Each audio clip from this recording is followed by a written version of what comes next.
이른바 고발사주 의혹의 핵심 피의자 손준성 대구고검 인권보호관이 오늘 고위공직자범죄수사처에 다시 소환됐습니다.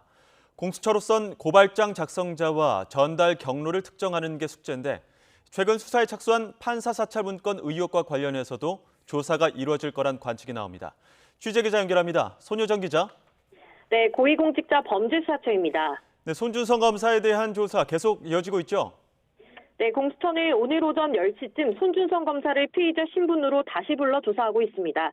지난 2일 13시간 남짓 진행된 첫 조사 이후 8일 만인데요. 손 검사는 첫 소환 때와 같이 공수처 관용차를 타고 차폐시설을 통해 비공개 출석했습니다. 손 검사는 지난해 4월 대검찰청 수사정보 정책관으로 일하며 그와 직원들에게 여권 인사를 향한 고발장 작성을 지시하고 이를 국민의힘 김웅 의원에게 전달해 실제 고발로 이어지도록 사주한 혐의를 받습니다. 공수처는 제보자 조성은 씨가 받은 텔레그램 메시지 속 손준성 보냄을 근거로 고발장 최초 전송자를 손 검사로 특정했습니다. 첫 조사에서 경위와 의도를 집중적으로 추궁했지만 손 검사는 대부분 기억나지 않는다는 취지로 혐의를 부인한 것으로 알려졌습니다. 의혹의 핵심인 고발장 작성자와 김웅 의원 사이 구체적인 전달 경로를 특정하지 못해 누군가 민원성으로 보내온 걸 반송했을 수 있다는 논리도 못 넘은 것으로 파악됐습니다.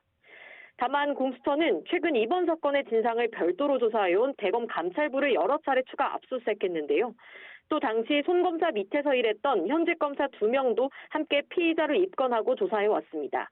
이들 가운데 한 명은 당시 고발장과 함께 전달된 채널A 사건 제보자의 실명 판결문을 검색한 것으로 지목되기도 했습니다.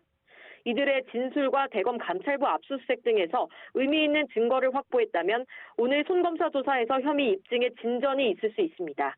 공수처는 지난 3일 조사한 김웅 의원의 진술 내용과의 모순점도 집중 추궁할 것으로 보입니다. 네, 공수처가 손 검사를 상대로 또 다른 의혹에 대해서도 또 조사에 나설 거란 관측이 나오지 않습니까? 네, 그렇습니다. 오늘 조사 범위엔 최근 윤석열 국민의힘 대선 후보가 추가 입건된 판사 사찰 문건 의혹 사건도 포함될 수 있습니다. 윤 후보가 검찰총장으로 재직하던 지난해 2월 대검 수사정보정책관실이 주요 사건 재판부의 출신과 성향, 세평 등을 분석한 문건을 불법적으로 작성하고 배포했다는 의혹인데요. 지난달 서울행정법원은 앞서 법무부가 해당 의혹으로 윤 후보를 징계한 건 적법했다며 당시 손 검사가 윤 후보 지시를 받았다고 판단했습니다. 공수처는 법원 판결이 나온 뒤 윤 후보를 직권남용 권리행사 방해 혐의로 입건했고 앞서 기각된 손 검사 구속영장에도 이런 내용을 적었습니다. 다만 해당 의혹 역시 손 검사가 순순히 인정할 가능성은 크지 않아 보입니다. 손 검사는 공수처 첫 소환 뒤 조사 과정에서 인권 침해를 당했다며 국가인권위원회에 진정을 내고 장외 신경전도 폈습니다. 그런 만큼 오늘 조사도 지난 조사와 마찬가지로 장시간 이어질 가능성이 큰데요. 손 검사 혐의를 구성하지 못하면 윤 후보를 향한 윗선 수사도 어려운 상황이어서 공수처가 난관을 어떻게 헤쳐나갈지 주목됩니다. 지금까지 고위공직자범죄수사처에서 전해드렸습니다.